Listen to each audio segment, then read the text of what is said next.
sinabing soft tissue injury, syempre kasama dyan yung muscle, nerves, so titingnan natin lahat yun. No? Hindi lang yung buto yung titingnan natin, hindi lang tayo magfo-focus sa buto. Ngayon, importante din na matuto tayo kung paano mag-manage nun. Sa kalsada may nakita tayo, no? Kasi makikita mo naman ano ba ang mga signs and symptoms ng fractures eh. So, syempre, pagka-fracture, usually masakit agad yun. No? Masakit, may tenderness. So, ibig sabihin ng tenderness, pag hinawakan mo, masakit. No? Hindi niya matolerate yung pain. Tapos, ano pa ba? Kung titingnan mo kasi, usually may deformity yun eh. For example, kung dito sa forearm natin, so may deformity siya. So, hindi siya diretso na, hindi nakagaya ng kabila. No? Tapos, so, yung mga nakokomang na sinasabi, oo. Ngayon, so kailangan, ang unang-unang gagawin natin is i-immobilize natin yun, no? So, minsan, kung ano makita natin sa paligid, yun nilalagay. Yung iba, nilalagyan ng kahoy or... So, huwag mong basta bubuhatin yung taong na-injure. Oo. Dapat hindi, no? Kasi dapat ma-assess muna siya. Pero kung first aid kasi, for example, kung malayo yung hospital At saka kailangan siya tanggalin dun sa sasakyan. Oo. Kung saan nanggaling. Pero, so, kailangan ma-immobilize talaga siya, no? Kasi kung hindi siya na-immobilize, sumasakit talaga siya. Imagine yung pagka may fracture tapos ginagalaw-galaw, diba? Masakit siya. so parang ganun, no?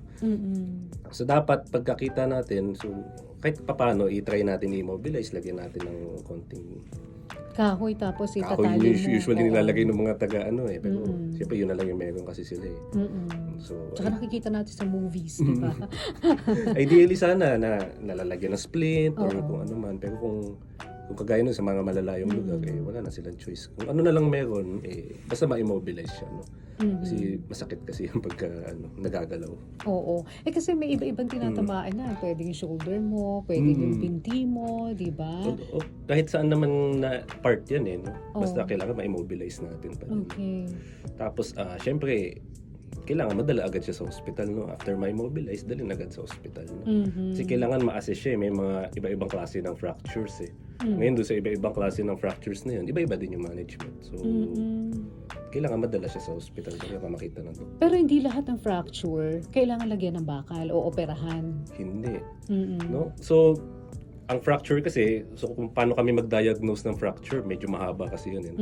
So, ang unang-una namin tinitignan, so bago tayo doon sa bakal, no?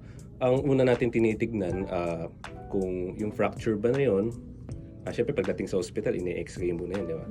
So, ang unang-unang tinitignan doon, kung may sugat or wala. No? Kasi, ang tendency kasi pagka sobrang lakas ng impact sa yung injury niya, lumalabas yung buto dun sa balat, no? So yun yung tinatawag na open fracture. Ngayon pag open fracture, syempre mas emergency kasi siya, no? Kaysa sa closed fracture. Although emergency din ang closed, mas kailangan pagtuunan natin ng pansin yung open fractures, no? Kasi prone siya for infection. So yung mga ganun, kailangan madala agad sa hospital, kailangan malinis yung sugat niya, kailangan tinatawag na wound debridement, so kailangan malinis yung fracture niya. Then, yung in terms naman dun sa bakal, usually kasi pagka open fracture, ang iba-iba kasi so hindi kasi dekahon yung fractures eh. So kailangan talaga ma-assess ng mga doctors muna bago masabi kung anong klase ng bakal. Pero kung open fracture, usually ang nilalagay namin yung mga external fixator, yung mga pins. So, yun usually. Ngayon nakakita na ako na yun, para siyang Hellraiser, gano'n, di ba? Mga antena. Oo. And then pagka close fracture, depende kung acceptable. Mayroon kasi kami tinatawag na acceptable alignment, acceptable angulation. So, kung acceptable siya, usually kinakas lang. Pero kung yung mga kailangan operahan na, yung mga hindi maganda yung alignment, yun yung mga binabakalan, no? So, iba-ibang klase din ng bakal. So, depende din kung saang part, no? Oo.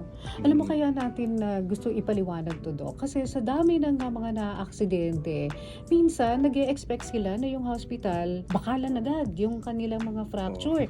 Nagkagalit sila kasi parang ang feeling nila, life and death situation ba kapag nagka-fracture ka? Lahat ng fracture kasi kailangan natin na i-treat na parang life and death fracture na ano siya, no, scenario. Kasi hindi mo naman kasi masasabi kung kailan siya maglalala, eh, diba? So kaya nga sabi ko nga lahat ng mga fracture kailangan madala sa hospital kahit na gaano kasimple yan, gaano simple, kailangan madala talaga siya, no. Kasi kailangan makita ng doktor at masabi sa inyo kung ano yung kailangan bakalan, ano yung kailangan pwedeng sementohan lang, ano yung iba tinatraction lang, iba mga ganun. So yun ang advice ko talaga is kailangan talaga siya madala sa hospital agad, no? Kaya lang kasi nga may mga ibang ospital hindi kaagad natutugunan dahil siguro sa kulang sa tao o kaya yung nga doktor na tutugon doon, gusto tuloy nila na ilipat na lang na ibang ospital.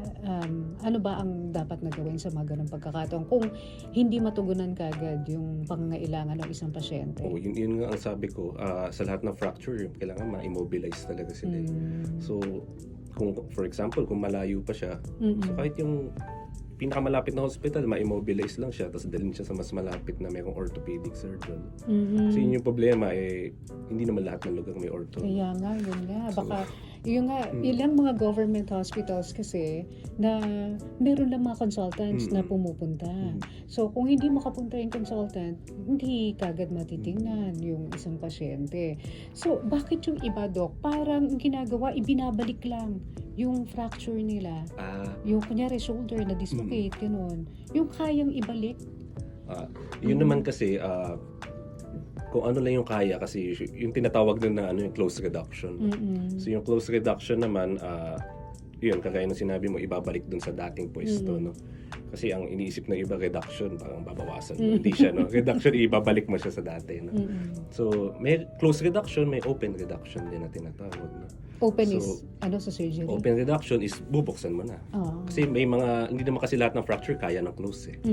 So may mga ibang fracture na kailangan na ng open, so bubuksan na yung inihiwa para mabalik sa dati.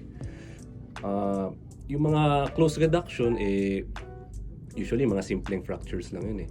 Yung mga simpleng fractures na nalinsad lang, parang gano'n. Oo, yung mga kaya, for example, yung dito, yung distal radius, no? Kapag simple lang na kino-close reduction na, sinisementohan, eh. Pero kasi yung mga ibang fracture, kagaya dito sa forearm, sa forearm, kung pareho, dalawa kasing buto yan, eh, diba? Kung usually, pagka bali yung dalawa, ino-operahan na talaga yan. So, case to case talaga siya kung alin yung pwedeng maoperahan, kung sino yung pwedeng, yun, kagaya ng sinabi ko kanina, kung sino yung pwedeng semento lang. Kung sino yung babakalan. So, babalik talaga dun lagi. Oo. So, kung kunyari na-operahan ka na doon sa na-fracture na area, hindi na babalik sa normal yung pagdiretso noon or yung movement? Well, ang goal kasi natin sa fracture management, unang-una kasi mawala yung pain, di ba? Mawala yung pain, maibalik siya sa dati. Yung tinitignan namin dyan is yung alignment, yung rotation, yung mga ganun, no? So tinitingnan namin, binabalik namin yun sa dati. Tapos ang pinaka-goal kasi namin sa fracture management na yan is to restore yung patient do sa dati niyang function. So as much as possible, sinusubukan talaga ibalik. Pero syempre hindi naman lahat simple. May mga iba sobrang dugog na dugog, yung mga ganun, case to case din. Pero yung mga ganun, medyo mahirap na. Paano pag nadurog na yung buto, Doc? Tinatanggal nyo na yung mga durog na buto na yun? Depende kasi yun, may pagka durog na, no? Yun nga yung sinasabi ko, pwedeng lagyan ng plate. So tinatawag yung bridging plate kung saan mang parte ng buto. Bridging plate, pwedeng external fixator. Kung sobrang durog na talaga, yung nilalagay namin yung Ilizarov. Kung familiar kayo sa Ilizarov, yung ring fixator. So yun yung nilalagay kapag durog na durog. Diba yung Ilizarov, ginagamit din yan dun sa mga gustong tumangkad, diba? May problema lang kasi magkakascar ka. Oo nga. Pero paano yung mga external fixator na yun? Tinatanggal din yun eventually? Tinatanggal din. So usually mga 2 to 3 months tinatanggal na din. Kasi sagabal din naman sa pasyente. Akala ko naman talaga forever nandoon. So yung mga external fixator na yan, ginagamit yan sa mga, yung mga open fractures, yung mga may infection, yung mga ganun. So yung, kasi isipin mo, pag nilagyan mo ng yung internal fixator, yung bakal sa loob, mag-i-infect lang din. Kung nilagyan mo ng bakal sa loob. Yan, speaking of infection, yan ang kalaban ng mga... Yan ang pinakalaban. Oo, inoperahan, Opo. di ba? Dok, paano maiiwasan na magkaroon ng malalang impeksyon ng inoperahan? So yun, kaya sobrang maingat kami pag nag-o-opera kami na gumagamit ng bakal. Actually sa lahat naman ng opera, pero mas extra maingat kami pagdating sa may ganun na internal fixation. Kasi mabilis silang kapitan ng bacteria. So ang problema doon kapag kinapitan yun, mahirap na tanggalin. Mahirap na tanggalin usually ilang weeks ng antibiotics. Worse pa, tatanggalin mo uli yung bakal. So kaya maingat kami doon, no? Tapos tinuturuan din namin yung patient na kung paano sila maglinis ng sugat nila. Mga